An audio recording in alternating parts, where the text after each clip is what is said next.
ایک عورت اگر اچھے انداز میں اللہ کا ذکر کرتی ہے، تلاوت کرتی ہے، تسبیح پڑھتی ہے، تسبیح پڑھتے دل کا خیال اللہ کی طرف ہے، ذکر کرتے دھیان اللہ کی طرف ہے، تلاوت کرتے ہوئے خیال اللہ کی طرف ہے، سجدہ کرتے ہوئے خیال اللہ کی طرف ہے، اگر اس کا خیال پاک پروردگار کی طرف ہے اور دل صاف ستھرا ہے، اللہ کہتے ہیں واللہ یضاعف لمن یشاء، اے میری بندیاں یہ 700 نہیں، تمہارے دل کا حال جتنا بہتر سے بہتر ہوگا، پاکیزہ ہوگا، نورانی ہوگا، رحمانی ہوگا، انابت ہوگی، توجہ ہوگی، خشوع ہوگا، خضوع ہوگا، خوف ہوگا، خشیت ہوگی، تعلق مع اللہ تیرے دل کا جتنا مضبوط ہوگا، یاد رکھو میری بندیاں تم اگر ایک عمل کرو گی واللہ یضاعف لمن یشاء، پروردگار تمہارے عمل کو جتنا چاہے گا اپنی شان کریمی سے، اپنی شان رحیمی سے، اپنی شان لطف و کرم سے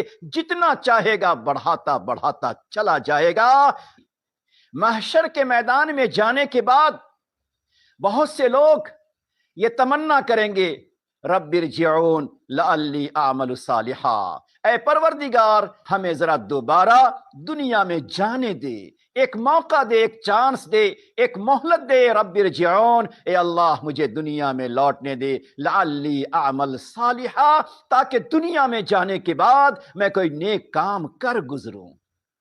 اللہ اللہ، اس پاک پروردگار کی مہربانی دیکھو کہ اس پاک پروردگار نے نیکیوں کے لیے ہمیں قید و بند میں نہیں رکھا، ہر عمل ہر نیکی کے لیے کنڈیشن نہیں لگائی، شرطیں نہیں لگائی۔ کچھ عبادتیں، کچھ اعمال ایسے ہیں جس کی شرطیں ہیں کہ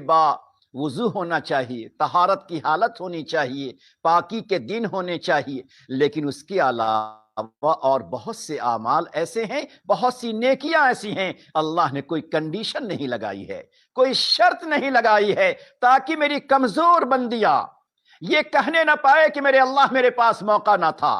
اے اللہ میرے پاس مہلت نہ تھی، اے اللہ میرے پاس ٹائم نہیں تھا، میں گھر کا کام بھی کرتی تھی، ممی کی خدمت بھی کرتی تھی، شوہر کی خدمت بھی کرتی تھی، بچوں کو تیار بھی کرتی تھی مدرسہ اسکول کے لیے، لانے لے جانے کا کام میرے ذمے تھا، گھر کی تمام تر ذمہ داریاں میرے اوپر تھیں، میرے اللہ میرے پاس تو موقع نہیں تھا۔ نہیں، یہ کہنے کا موقع اللہ نے نہیں دیا۔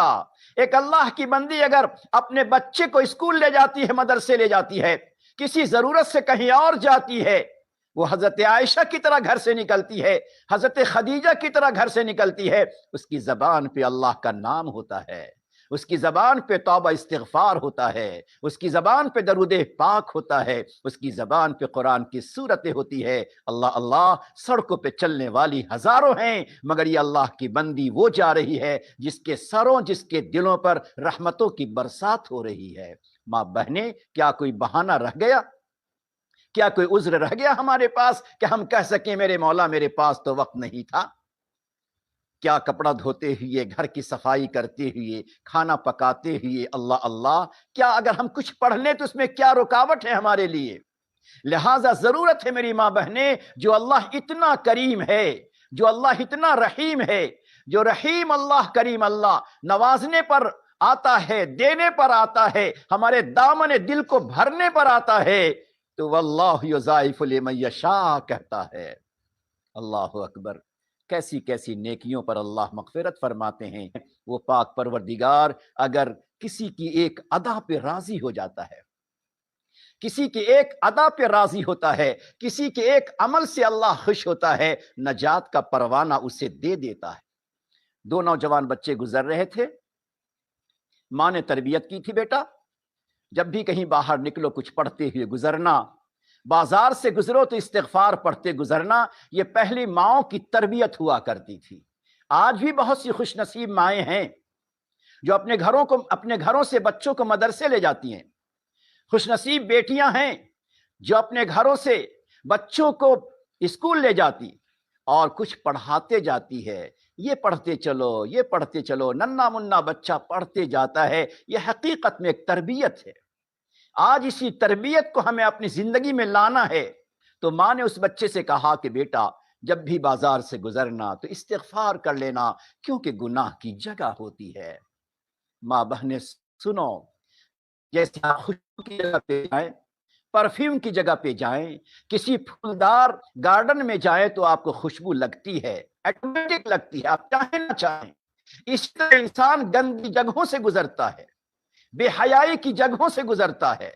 گناہ کی جگہ گزرتا ہے، دھوکے اور جھوٹ کی جگہوں سے گزرتا ہے، چاہے نہ چاہے اس کا اثر اس پہ پڑتا ہے۔ بازار میں آپ رہیں، آپ اپنے گھر میں مصلی پر رہیں، آپ اپنی ممی کے گھر جائیں اور وہاں ممی تلاوت کرتی ہوں، وہاں بیٹھ جائیے، وہاں ذکر کرتی ہوں، وہاں بیٹھ جائیے، وہاں آپ کے دل کا حال کچھ اور ہوگا۔ اور وہیں سے آپ بازار سے گزر جائیں اور تھوڑی دیر بازار میں کھڑی رہ جائیں، آپ کے دل کا حال کچھ اور ہوگا۔ اچھے ماحول کا اثر ایٹومیٹک دلوں پہ پڑتا ہے اور برے ماحول کا اثر خود بخود دل پہ آتا ہے۔ تو ماں نے کہا بیٹا ایسے برے ماحول کے اثر سے بچنے کا طریقہ یہ ہے کہ بازاروں سے گزرو، گندی جگہوں سے گزرو، بے حیائی کے فوٹو کے پاس سے گزرو، بے حیائی کی جگہوں سے گزرو، برہنہ عورتوں کے سامنے سے گزرو، تو ذرا استغفار پڑھ لیا کرو، توبہ کر لیا کرو، لا حول پڑھ لیا کرو، تاکہ تمہارے دلوں پر گندا اثر پڑنے نہ پائے۔ بچہ بازار سے گزر رہا تھا، اس کا کلاس فیلو ملا، ملاقاتیں ہوئی، باتیں ہوئی، بازار میں کھڑے کھڑے باتیں ہوئی۔ جب دوسرا ساتھی اس کا جانے لگا، کلاس فیلو جانے لگا، تو اس نے کہا، میری مم نے کہا کہ بیٹا جب بھی ایسی جگہوں سے گزرنا تو استغفار پڑھ لینا۔ تو چلو ہم بھی پڑھتے جاتے ہیں، تم بھی پڑھتے جاؤ۔ بس جس بچے کو اس نے کہا کہ پڑھتے جاؤ، وہ پڑھتے ہوئے گویا عجیب اتفاق کہ آگے چل کے گرا اور اس کی موت آ گئی۔ ہمارے بڑوں نے کہا کہ جتنی تیزی کے ساتھ دنیا فیشن کی طرف بڑھ رہی ہے، دنیا جتنی تیزی کے ساتھ گناہوں کی طرف بڑھ رہی ہے، اتنی ہی تیزی سے اچانک موت آ رہی ہے۔ اور جو موت اچانک آتی ہے نہیں دیکھتی، جو اچانک موت آتی ہے وہ نہیں دیکھتی کہ کون کم عمر ہے، کون جوان ہے، کون بوڑھا ہے، کس ماں کے گود میں معصوم سا دودھ پیتا بچہ ہے، یہ اچانک آنے والی موت نہیں دیکھتی ہے۔ اس کے ساتھی نے خواب دیکھا، پوچھا کیا ہوا؟ کہنے لگا میں نے جو آج بازار سے گزرتے ہوئے استغفار پڑھا تھا، استغفر اللہ پڑھا تھا، میری موت آنی تھی، موت آ گئی، اسی استغفار پر اللہ نے میری مغفرت کر دی ہے۔ ماں بہنیں، پاک پروردگار کی کرم نوازی ہے، جو اللہ اتنا رحیم ہے، جو پاک پروردگار رحم و کرم پہ آیا تو ایک نیکی کو 10 بنایا، اس سے اس نے 700 بنایا، اور پھر کہا میں جتنا دینا چاہوں گا اتنا دے سکتا ہوں۔ جو پاک پروردگار کرم نوازی پر آیا تو ایک کلمے پر اس نے 60 اور 70 سالوں کے گناہوں کو، گناہ کبیرہ کو، شراب کو اللہ نے معاف کر دیا۔ مگر وہی پاک پروردگار کہتا ہے میری بندیاں ذرا سنو، ہماری نعمتوں کو نگاہوں میں رکھو، ہماری طرف سے دی ہوئی نعمتوں کو اپنی نظروں میں رکھو، اور ذرا گناہوں سے اپنے آپ کو بچاؤ، برے ماحول سے اپنے آپ کو بچاؤ۔ آج ہماری بہنیں اپنے شوہر اور اپنے محرم سے کہلاتی ہیں نماز میں جی نہیں لگتا، عبادت کی توفیق، اوابین کا موقع نہیں ملتا، کبھی اشراق پڑھے مہینہ ہو جاتا ہے، جمعہ آئے تو صلاۃ و تسبیح کیا درود پاک کا موقع نہیں ملتا، چاہتی ہوں یہ سب کروں مگر نہیں کر پاتی، پتہ نہیں میری توفیق کیسے سلب ہو گئی ہے۔ یاد رکھیں گناہوں کی وجہ سے، اللہ کی نافرمانی کی وجہ سے، جن چیزوں سے اللہ کا غیظ و غضب اترتا ہے، جن چیزوں سے اللہ کی پکڑ آتی ہے، جن چیزوں سے اللہ ناراض ہوتا ہے، ایسی چیزوں کو ہم تنہائی میں لے کر بیٹھیں، یہ سوچتے ہوئے بیٹھے کوئی دیکھنے والا نہیں، کوئی کہنے والا نہیں، کوئی پکڑنے والا نہیں، کوئی ہمیں کچھ کہنے والا نہیں ہے۔ اللہ اللہ پروردگار کہتا ہے میری بندیاں سنو، ان ربک لبالمرصاد، پروردگار یقیناً اپنی نگاہوں میں تجھے رکھے ہوا ہے۔ وَهُوَ مَعَكُمْ أَيْنَمَا كُنْتُمْ، میری بندیاں تم جہاں رہو، جس جگہ رہو، خلوت میں رہو کہ جلوت میں رہو، اپنی امی کی نگاہوں سے اوجھل بیٹھ کے رہو، اپنے شوہر سے اکیلے میں رہو، جہاں بھی رہو گے وَهُوَ مَعَكُمْ أَيْنَمَا كُنْتُمْ، تم جہاں بھی رہو گی تیرا اللہ تیرے ساتھ ہوگا، تیرا اللہ تیری نگاہوں کو، تیرا اللہ تیرے دل کے خیالوں کو، تیرا اللہ تیرے دل میں آنے والے گندے وسوسوں کو، وہ تمام چیزوں کو جانتا ہے۔ میری بیٹیاں اس بات کو یاد رکھو، ماں کی دعائیں، باپ کی دعائیں تجھے ہمیشہ رحمت کے سائے کی طرح تمہارے ساتھ چلتی ہیں۔ مگر اس کا بھی کبھی نہ کبھی اینڈ آ جاتا ہے، جب ہماری نافرمانی، ہمارے دل کی خرابی، ہمارے زبان کی ناشکری، ہمارے ذہن و دماغ کی گندگی جب انتہا کو پہنچ جاتی ہے تو مائیں تڑپ تڑپ کر دعائیں کرے، دعا قبول نہیں ہوتی۔ باپ گڑ گڑا کر دعائیں کرے، اولاد کے حق میں دعا قبول نہیں ہوتی ہے۔ کیوں؟ اس لیے کہ بیٹا ہو یا بیٹی ہو، اپنی نافرمانی میں، اپنے دل کی خرابی میں، اپنے دل کی قساوت میں، گناہوں کے اندر بے جری ہو کر، بے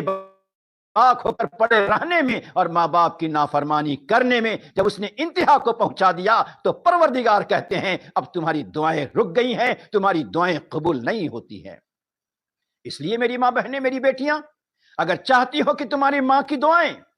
ہمیشہ تمہارے ساتھ رہے، والد کی دعائیں ہمیشہ ساتھ رہے،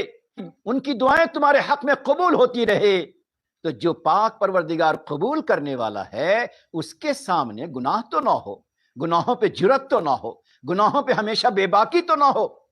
اس لیے ذرا سوچئے، جو اللہ اتنا کرم کرنے پر آتا ہے، رحم کرنے پر آتا ہے، کتنا کرم کرتا ہے۔ ماں بہنیں، یقیناً آپ سعادت مند ہیں، آپ خوش نصیب ہیں کہ بڑے شوق اور بڑے جذبے سے آئی ہیں، یہ آپ کے لیے بڑی سعادت کی بات ہے۔ مگر اسی کے ساتھ آج عزم کر لیجئے، آج ارادہ کر لیجئے کہ انشاءاللہ ہم سے جہاں تک ہو سکے گا نیک عمل کریں گے، مگر جہاں تک ہو سکے ہم تمام تر گناہوں سے اپنے آپ کو بچائیں گے۔ کبھی بھی ہمارے دل کے خانے میں اور دل کے برتن میں گناہ کا قطرہ، گناہوں کی نجاست ہمارے دل میں نہیں آنے دیں گے۔ اگر خدا نخواستہ کبھی گناہ ہو جائے تو صدقے دل سے اپنے اللہ سے ہمیں توبہ تائب ہونا ہے۔